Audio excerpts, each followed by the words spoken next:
Welcome back, everyone. Before we dive in, make sure you drop your thoughts and the lessons you took from this story in the comments. And don't forget to like and subscribe. Let's get into it. My name is Janelle Hart, and I am 34 years old.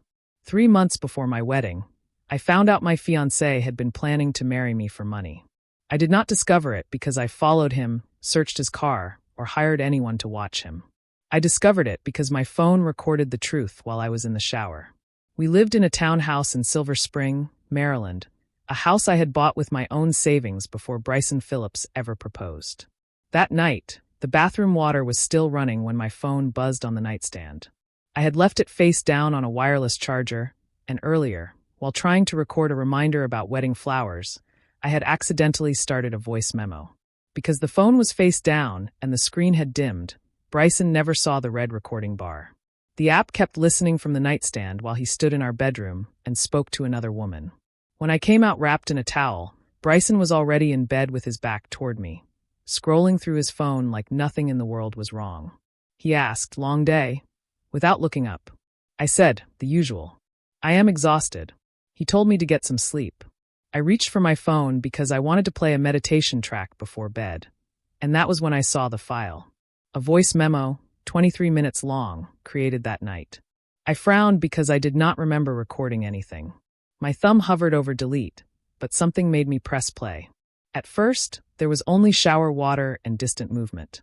Then I heard the bedroom door close and Bryson's voice come through clearly. "Hey, beautiful. She is in the shower. I have about 15 minutes. My heart stopped. I lowered the volume and glanced at him. He was 3 feet away from me, smiling at his own phone, completely unaware that I was listening to him destroy my life. The woman on the other end laughed softly. I did not know her name yet. I only heard Bryson say, "Of course I am still going through with it. The wedding is in 3 months. Her parents already put down $20,000, and she has paid deposits on nearly everything else. I cannot walk away now." My hands started shaking so badly, I had to grip the blanket. He continued, "After the wedding, I will push harder about joining everything. Mortgage payments, renovation money, investment accounts, all of it. She already put me on the deed because I told her it would make us feel like real partners. Once we are married and the money is mixed together, she will not be able to separate me from the life she built. If I give it a year or 2, I can force a buyout or a settlement. Then you and I can start over without struggling." I could not breathe. This was the man I had loved for 3 years, the man who proposed to me at sunset on Virginia Beach, the man who hugged my mother when my grandmother died and told my father he would always protect me. He had not been planning a marriage. He had been planning a financial trap. The woman asked something I could not hear, and Bryson laughed. He said, "No, she does not suspect anything. She is too busy trying to make everything perfect. The perfect wedding, the perfect house, the perfect wife. It works in my favor." Then the woman said, "She really does try too hard." Bryson answered, "Exactly. She is useful, but she is exhausting." Those words hurt worse than the affair. I had sacrificed comfort, sleep, and dreams for him. I had taken weekend freelance jobs to pay for the honeymoon. I had postponed launching my own design studio because he said we needed stability first. I had even used money saved for my parents' anniversary trip to cover a wedding vendor when he claimed he was short that month. While I was doing that, he was spending our money on another woman. The call turned personal after that, and I pulled the earbuds out because I refused to hear another second. Bryson looked up and asked, "Are you okay?" His face was calm, gentle, familiar. That almost broke me. I said, "I am fine. Just tired." He told me to sleep and looked back at his screen. I lay beside him all night, staring at the ceiling while his breathing slowed into peaceful sleep. By dawn, my sadness had changed into something colder. At 3 in the morning, his phone buzzed on the nightstand. I waited until his breathing stayed steady, then I picked it up. I knew his passcode because we had shared passwords months earlier, when I still believed we had nothing to hide. The message was from a contact saved as Mike from accounting, but the contact photo showed a woman with honey blonde braids, glossy lipstick, and a smile that looked far too comfortable. The message said, "I miss you already. Sunday will be fun. I love knowing you choose me even when she is right there." Her name was Candace Porter. She worked in marketing at Henderson and Associates, the consulting firm where Bryson was a senior analyst.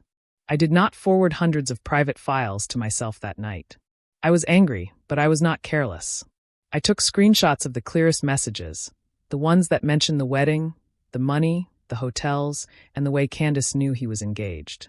I recorded the screen long enough to show dates and contact details. Then I put his phone back exactly where I found it. Later that morning, after he left for work, I backed up the voice memo, the screenshots, and the call logs to a cloud account he could not access. I made a folder called Evidence and organized everything by date.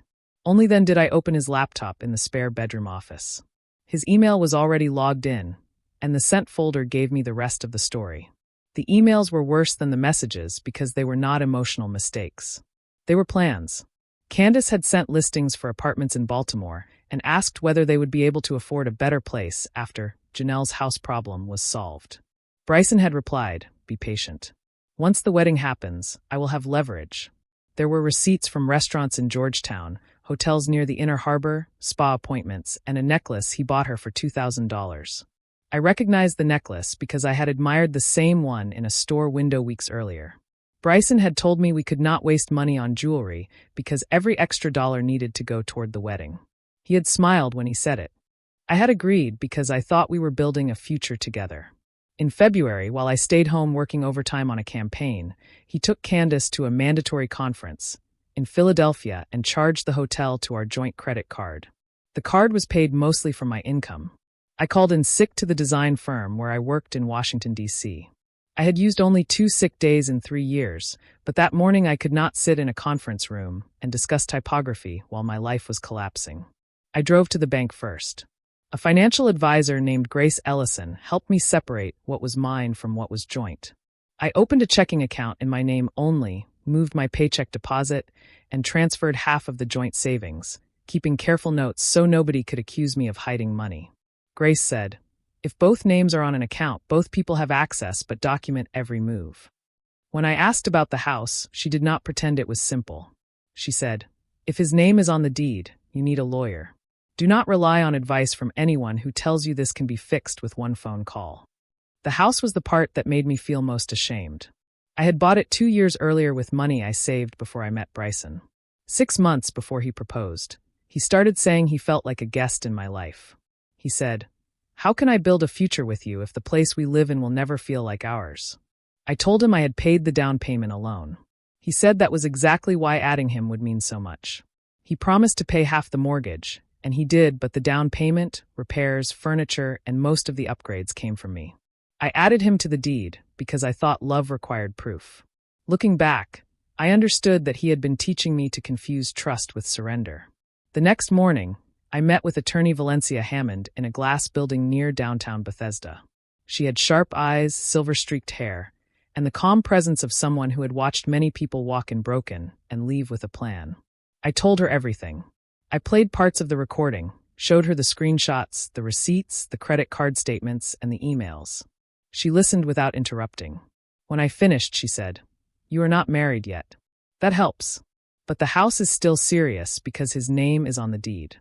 You cannot simply erase him because he behaved badly. You can negotiate a quitclaim deed, offer a limited settlement, or file a petition action if he refuses. The evidence gives you leverage, not magic."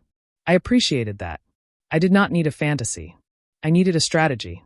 Attorney Hammond helped me build one. First, I would secure my personal documents, heirlooms, and accounts. Second, I would list everything in the house and gather receipts. Third, I would cancel nothing until after the confrontation, so Bryson would not realize I knew. Fourth, I would not distribute explicit material or private images. The evidence I could use would be texts, emails, receipts, call logs, and the non-explicit portions of the voice memo. When I mentioned reporting the workplace relationship, Attorney Hammond asked questions instead of making promises. Bryson was not Candace's direct supervisor, but he was senior to her.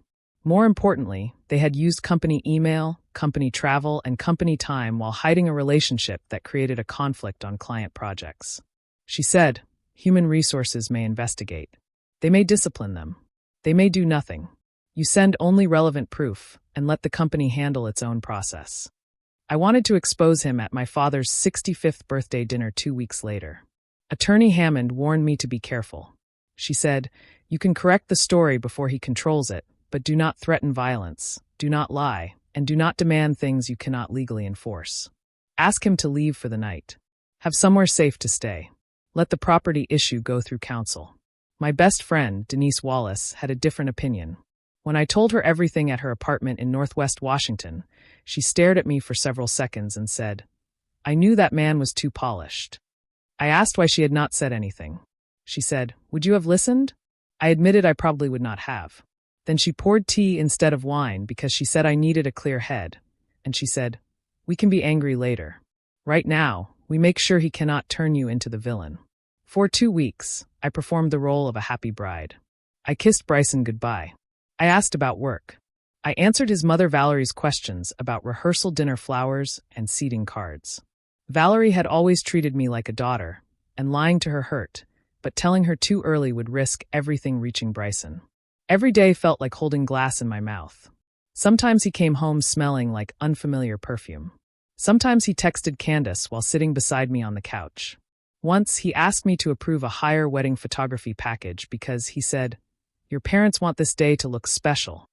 I smiled and said I would think about it, then added the request to my evidence timeline, because by then I understood every sweet sentence from him had a hook in it.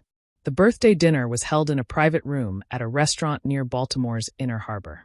My father, Walter Hart, had retired from teaching that year, and my mother, Evelyn, wanted the night to feel elegant. About 30 people came. My family, Bryson's parents, close friends, and a few of my father's former colleagues. Bryson had also asked if 3 people from Henderson and Associates could stop by later because their team had a client reception in the same restaurant that evening. Before everything happened, I might have thought that was thoughtful. Now I knew he liked the thrill of having Candace near me without anyone knowing. I said yes because the right witnesses mattered. If Candace wanted to enjoy being chosen in secret, she could face being named in public. I wore a red dress I had bought for our engagement party. Bryson wore a navy suit and carried an expensive bottle of whiskey for my father. In the car, he reached for my hand and said, "After tonight, we need a weekend away. You have been so tense lately." I looked out the window and said, "A weekend away sounds expensive." He laughed and said, "We will figure it out. We always do." I almost laughed too, not because it was funny, but because the nerve of him was unreal. My overnight bag was already hidden in Denise's trunk. The 5-minute audio clip was saved on my phone, trimmed to include only the financial plan, the mocking, and Candace's voice. A small Bluetooth speaker was in my purse. Attorney Hammond's letter was in a sealed envelope. Dinner began beautifully.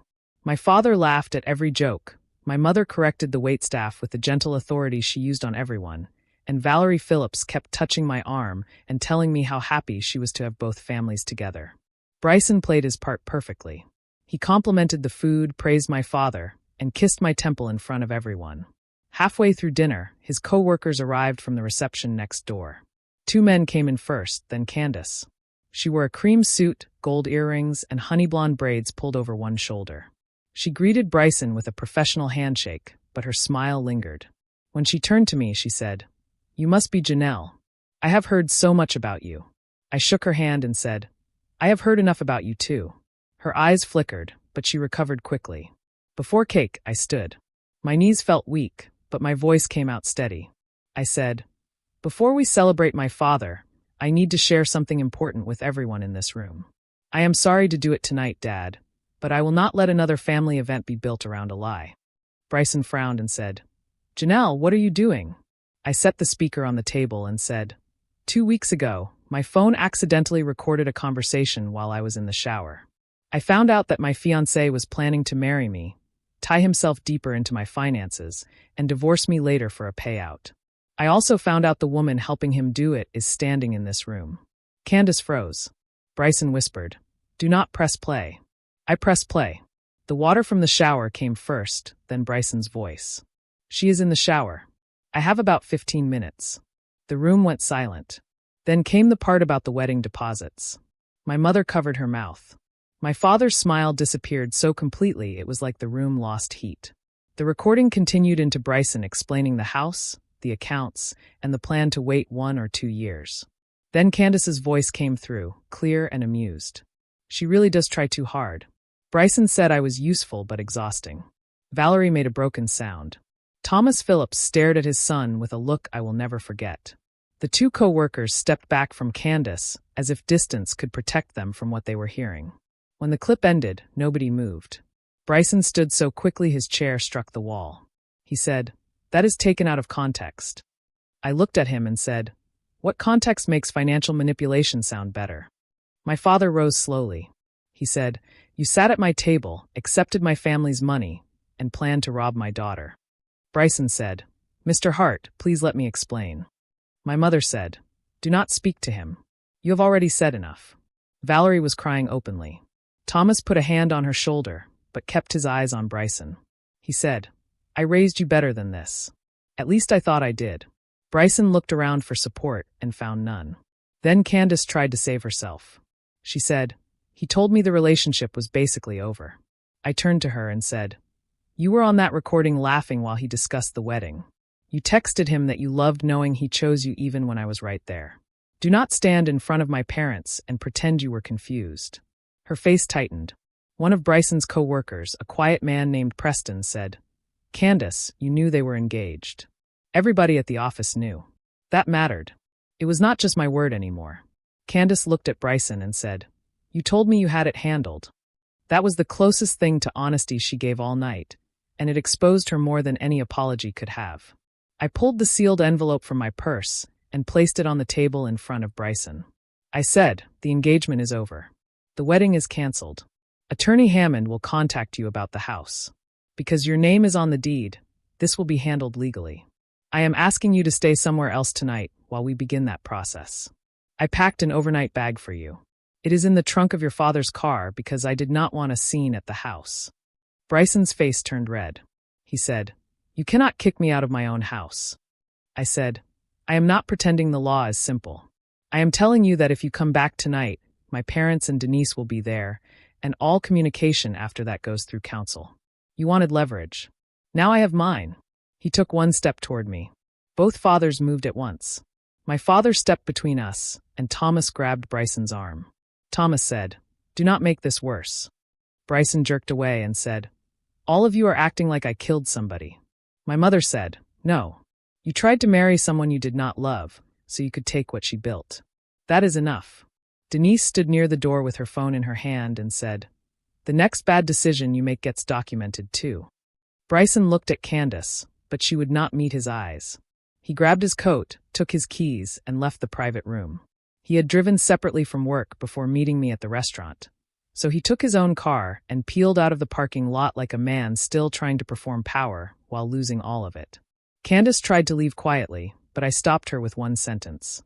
I said, "Your employer will receive proof of the company emails, travel records, and client time you both used for this relationship." She said, "You are trying to ruin me." I answered, "No. You participated in something that already had consequences. I am simply refusing to carry them alone." Her eyes filled with tears, but they did not move me. She had laughed at me. She had enjoyed being chosen. She had watched another woman plan a wedding while she waited for the money to clear. She walked out without another word, followed by the two co-workers who suddenly looked desperate to be anywhere else. After that, I finally cried. My mother held me so tightly I could barely breathe. Valerie came over, shaking, and said, "I am so sorry, Janelle. I did not know." I told her, "I know you did not." Thomas apologized too, but there was nothing either of them could repair in that moment. The restaurant held the cake service, and my father told the manager we were done for the night.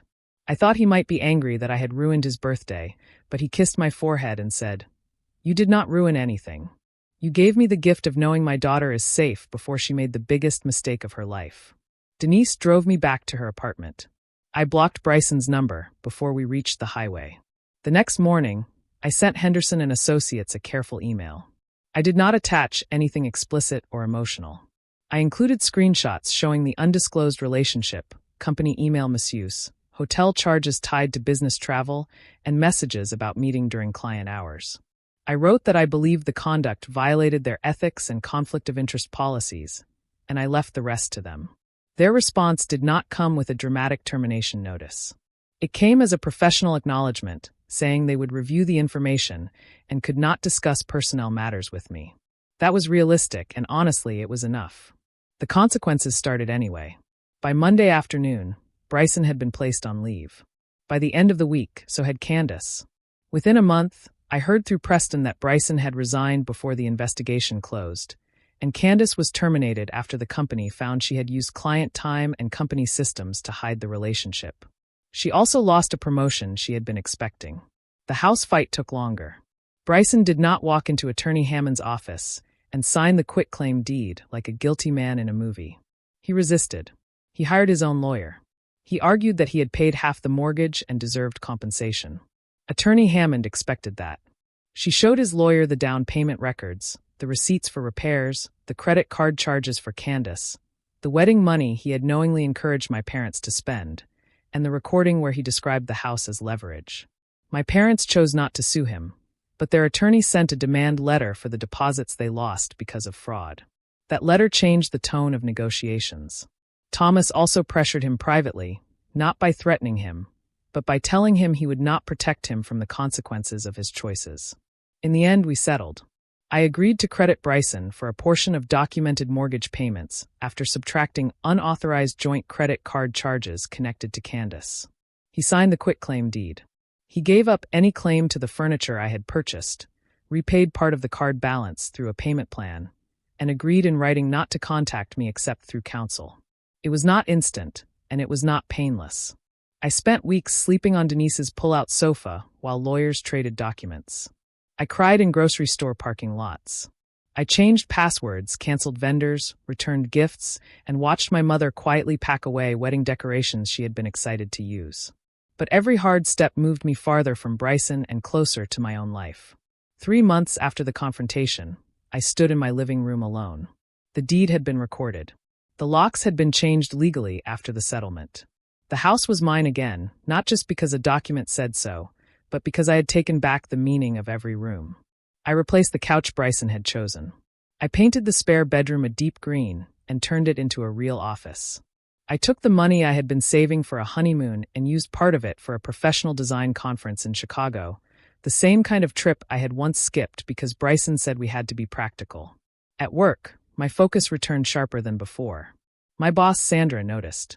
She put me in charge of a major rebrand for a technology client and later offered me a senior designer role with a raise. Healing did not look perfect.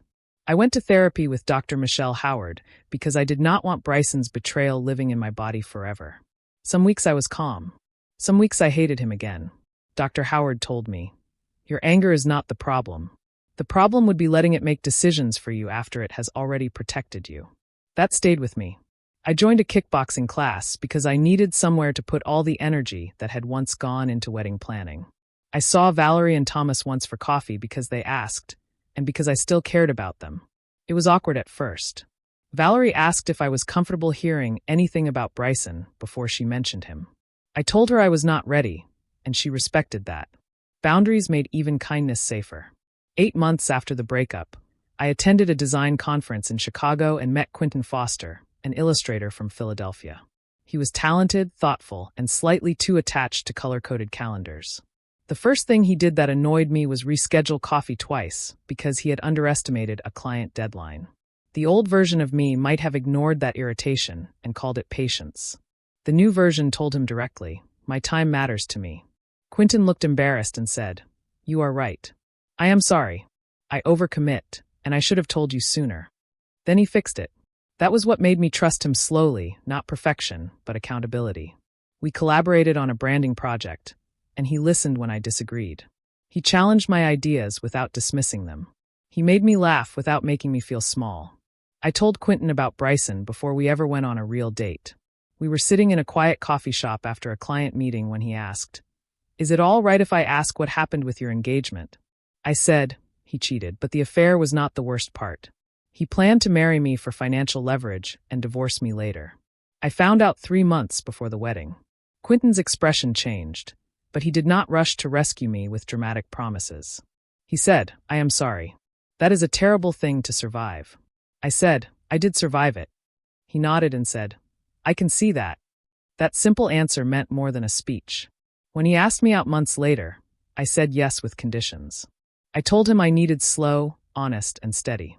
He said, "I can do slow. I may need reminders on steady, but I can do honest every day."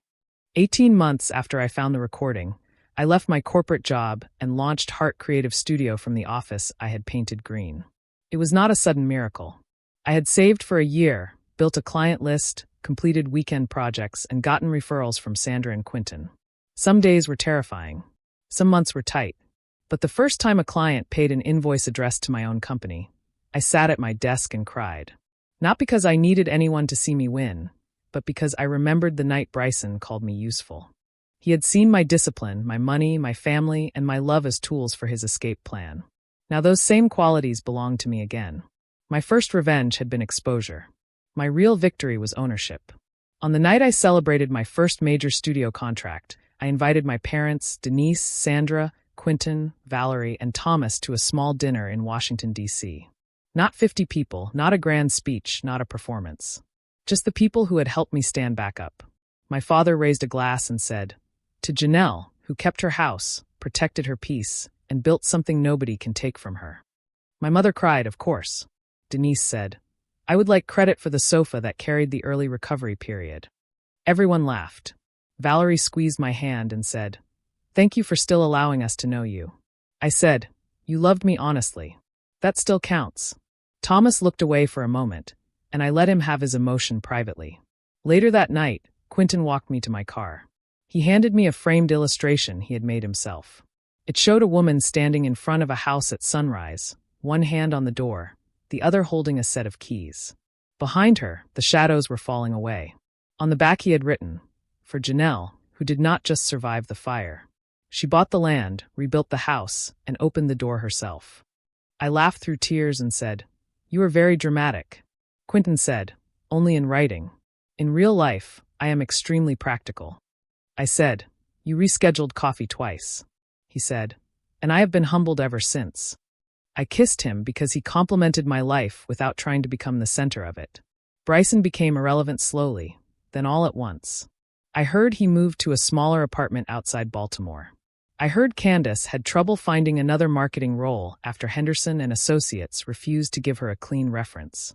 I heard Bryson tried to tell people I had ruined his life, but the recording followed his version everywhere. That was the thing about truth. Once it was clear, it did not need me to keep defending it. Valerie called months later and asked if I was comfortable hearing a small update. I said yes. She told me Bryson was still in therapy and working again, not at the level he once had, but somewhere steady. I said, "I hope he becomes a better person far away from me." And I meant it. I never deleted the voice memo, but I stopped needing to listen to it. It stayed archived in a folder with the legal settlement, the receipts, the emails, and the proof of everything I had survived. Sometimes I thought about the woman I had been that night, lying beside Bryson in the dark, trying not to shake while the truth poured into her ear. I wanted to reach back and tell her that the house would still be hers, that her money would be safe, that her parents would not see her as foolish, that Candace would not walk away untouched, and that Bryson would lose the comfort, reputation, access, and control he thought he had secured. Most of all, I wanted to tell her she would not remain broken. My story did not end with a wedding. It ended with my name alone on the deed, my company name on a contract, my parents laughing at my dinner table, Denise stealing leftovers from my kitchen, and Quentin washing dishes without needing applause for it. Bryson tried to make me a stepping stone in his plan, but he miscalculated the one thing he should have feared most. I was not desperate to be chosen. I was willing to choose myself. The night I locked my front door after that dinner, I looked around the house I had fought for and felt a peace so complete it almost startled me. Bryson had wanted half of everything I owned. He ended up with none of me, and that was the cleanest victory of all. If you enjoyed this story, please like, comment, and share this video with your friends. Subscribe and turn on the notification bell so you never miss a powerful story drop.